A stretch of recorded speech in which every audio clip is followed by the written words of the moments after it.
آج ہم آپ کو بتاتے ہیں کہ کیسے کاروبار کیا جائے وہ کاروبار باعث برکت ہو جاتا ہے۔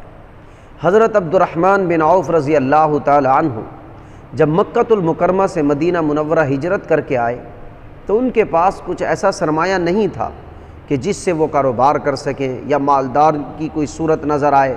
ان کے اکثر تو مکہ مکرمہ میں رہ گئے تھے۔ انصار مدینہ نے اپنے دستور کے مطابق فراخ دلی کا مظاہرہ کرنا چاہا۔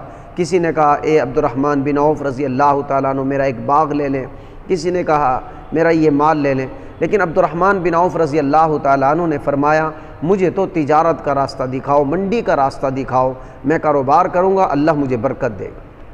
اور زمانہ جب گزرا تو پھر گواہ ہے تاریخ کے اوراق بھی اور صحابہ کے واقعات بھی اور صحابہ کے اقوال بھی کہ حضرت عبد الرحمن بن عوف رضی اللہ تعالیٰ عنہ کو اللہ نے مال میں اتنی برکت دی کہ جس وقت وہ فوت ہوئے 4 بیویاں تھیں، ایک بیوی کو 32واں حصہ ملنا تھا۔ جب تقسیم کرنے والوں نے ان کے مال کو تقسیم کرنا شروع کیا تو ہاتھوں میں چھالے پڑ گئے۔ مراد یہ تھا کہ اتنا مال تھا۔ تو کسی نے ان کی زندگی میں پوچھا تھا کہ عبد الرحمن بن عوف رضی اللہ تعالیٰ عنہ سے کہ حضرت آپ جب مکہ سے مدینہ منورہ ہجرت کر کے آئے ہیں تو آپ کے پاس اتنا سرمایہ نہیں تھا، کیسے مال میں برکت ہو گئی؟ آپ کو تجارت میں اتنی ترقی کیسے نصیب ہوئی؟ حضرت عبد الرحمن بن عوف رضی اللہ تعالیٰ عنہ نے فرمایا کہ 4 میں نے اصول اپنائے ہیں تجارت میں، 4 اصولوں کی بنیاد پر اللہ نے میری تجارت میں برکت دی ہے۔ پہلا اصول، میں نے کبھی ادھار نہیں لیا۔ دوسرا اصول، کبھی ادھار نہیں دیا۔ تیسرا اصول کہ میں نے اگر چیز کوئی عیب دار ہے تو میں نے عیب بتایا ہے اس کا۔ اور چوتھا اصول، میں نے غرباء کا اس میں حق رکھا ہے۔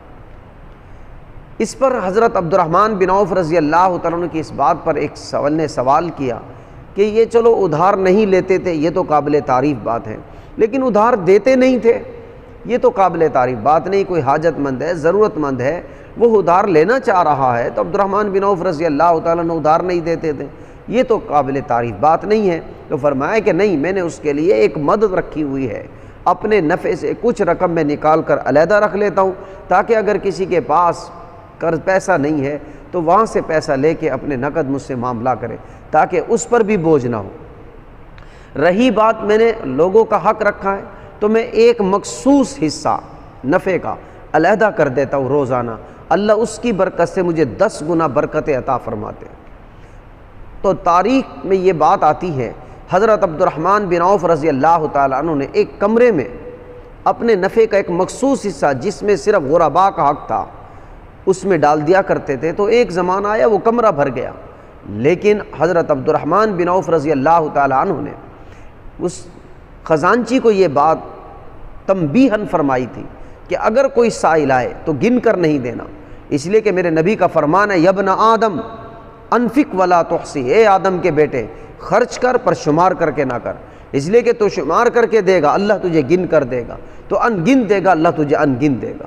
تو انہوں نے ایک چھاچ نما بنایا ہوا تھا، وہ ڈالتے تھے، جتنے اس میں آتے سائل کی جھولی میں ڈالتے۔ اللہ نے یوں مال میں مجھے برکتیں عطا فرمائے۔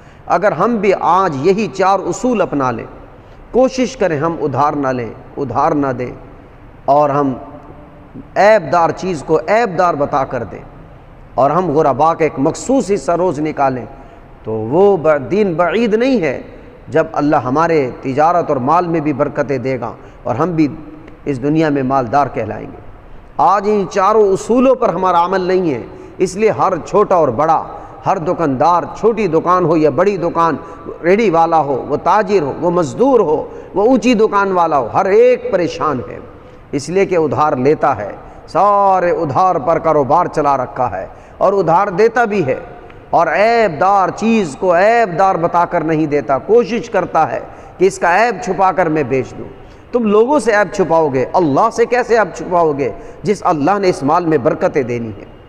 لوگوں سے تم نے عیب چھپا لیا کہ کسی طرح اس گاہک کو عیب نہ پتہ چلے، لیکن مجھے بتاؤ کہ گاہک نے رقم دی ہے اور اللہ نے اس رقم میں برکت ڈالنی ہے، جب تم نے اس گاہک سے عیب چھپا کر دے دیا تو برکت دینے والی تو اللہ کی ذات ہے، اس سے تو تم چھپا نہیں سکتے، اس لیے اللہ نے اس مال سے برکت نکال دی۔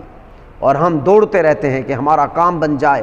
ہم جتنے کاموں کو سمیٹنا چاہتے ہیں اتنے ہی کام ہمارے پر بکھر جاتے ہیں. ہم اتنا کماتے ہیں، پہلے زمانے سے ہم کوئی ہزاروں گنا زیادہ کما رہے ہیں، لیکن پہلے سے ہزاروں گنا زیادہ پریشان ہیں. غرباء کا حق نہیں رکھتے ہم. حالانکہ اپنے نفع کا ایک مخصوص حصہ، ایک بکس نکالو، بناؤ اور اس میں ڈالنا شروع کر دو.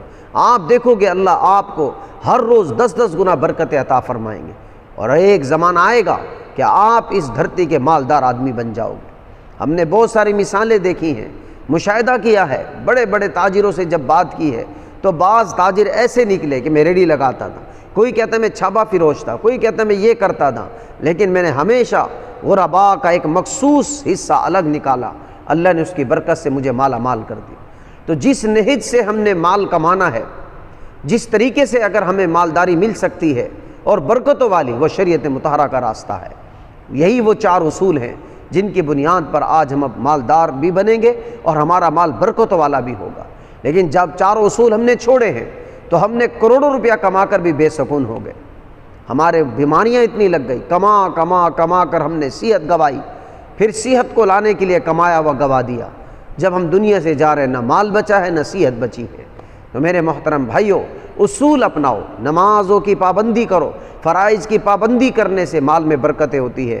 غرباء کا حق نکالنے سے مال میں برکتیں ہوتی ہیں. عیب دار چیز کو عیب دار بتا کر دو، مال میں برکتیں ہوگی. ادھار لینا دینا چھوڑ دو، نقد پر کاروبار کرو، اللہ برکتیں عطا فرماتے ہیں. یہ 4 اصول ہم بھی اپنائیں گے تو گواہ ہیں ساری مثالیں.